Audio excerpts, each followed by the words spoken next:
And subhanAllah, when we first studied this topic of Dajjal in the Islamic University of Medina, one of the first lessons that we learned was, why is this concept of Dajjal not mentioned in the Quran?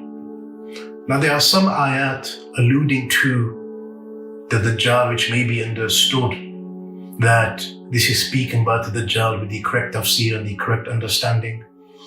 But subhanAllah, the Prophet ﷺ is telling us that this is the greatest fitna that any prophet and messenger warned his people against.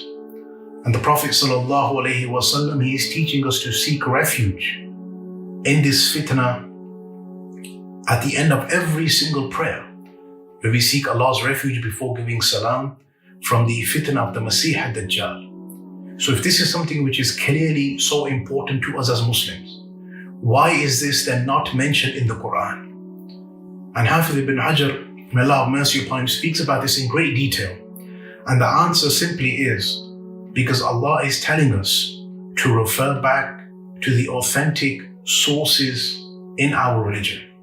Meaning, go back to the Sunnah.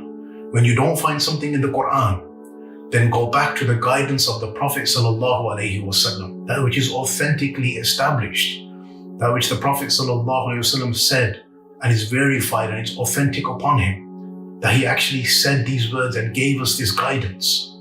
This is not something which is falsely attributed to him.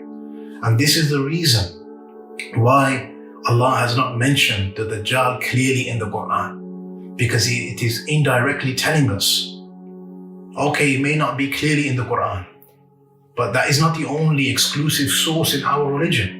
Go back to the Sunnah of the Prophet ﷺ and you will find all the guidance to suffice you, to protect you from this fitna. And as Muslims, even though it's the greatest test that humanity is ever going to see, we do not become scared and live in a state of fear and increase in anxiety and focus on conspiracy theories. That's not the purpose of learning about the Dajjal. It's about being confident and aware in the teachings of Al-Islam, that yes, many people are going to go astray at those times. May Allah protect us all. However, if I follow my deen and follow the guidance of the Prophet ﷺ, then this is something that's going to give me salvation and save me from the dark, treacherous times that lay ahead.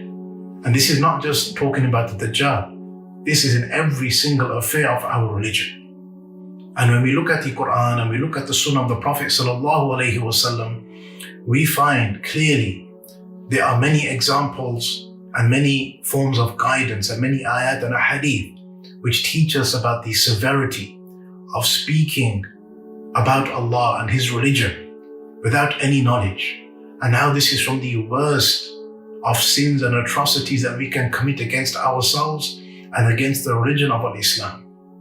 Because the whole point of the Prophet ﷺ coming to us was that he is the final authority to speak on behalf of Allah. And when we speak about Allah's deen, it has to be in accordance to the Prophet's guidance. We can't just come and start attributing whatever we like to Allah. And Allah speaks about how this is one of the means and ways that people were sent astray from the previous nations. And when speaking Surah Al-A'raf in the 33rd verse, where Allah is speaking about the different levels of things that He has made haram, Allah says, "Qul," tell them, O Muhammad sallallahu alayhi wa sallam, "Innama harrama Rabbi," those things that Allah has made exclusively haram upon you. "Al-fawahisha ma dhahara minha wa ma batan." He has made all illicit acts and lewdness and inappropriate acts, He has made them forbidden, hidden or apparent. They are forbidden for you. وَالْإِثْمَ وَالْبَغْيَ بِغَيْرِ الْحَقِّ, and that you are oppressive and unjust and sinful. This is the second stage of things that Allah has made haram. وَأَن تُشْرِكُوا بِاللَّهِ مَا لَمْ يُنَزِّلْ بِهِ سُلْطَانًا. Then He mentions the third stage, and that you associate partners with Allah, you commit shirk in any way for that which He has not given you any proofs and evidences for. وَأَن تَقُولُوا عَلَى اللَّهِ مَا لَا تَعْلَمُونَ. This is the point of me mentioning this ayah.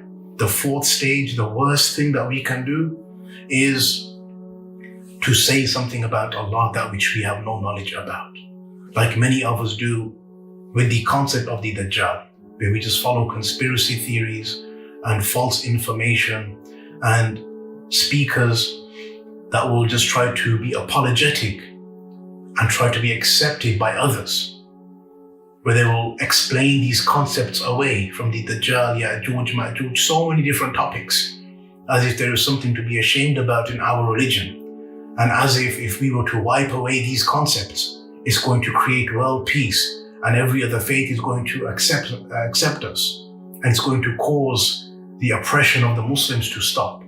That's not the case. That's an illusion that we have to protect and save ourselves from. In speaking about this verse, Shaykh al-Islam Ibn al-Qayyim, he mentions that this ayah, it is the usul of the muharramat. It is the foundations of those things Allah has made haram. And each thing that he mentions is worse than the next. And he ends with the worst sin, speaking about Allah without any knowledge. And that is, in the Shaykh's opinion, worse than even shirk, because it is a means that leads you to shirk and every other sin after that, when you start speaking about Allah without any knowledge. So we as Muslims have to be careful when it comes to speaking about Allah's deen without having any authentic knowledge. In particular, this concept that we are discussing in this series, the concept of the ayat of the end of time, the signs of the hour, and the fitna of the Dajjal. May Allah protect us all.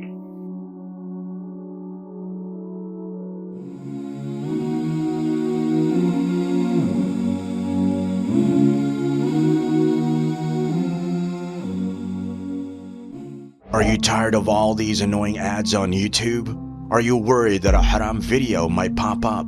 Well, the One Islam TV app is here to solve these problems, inshallah.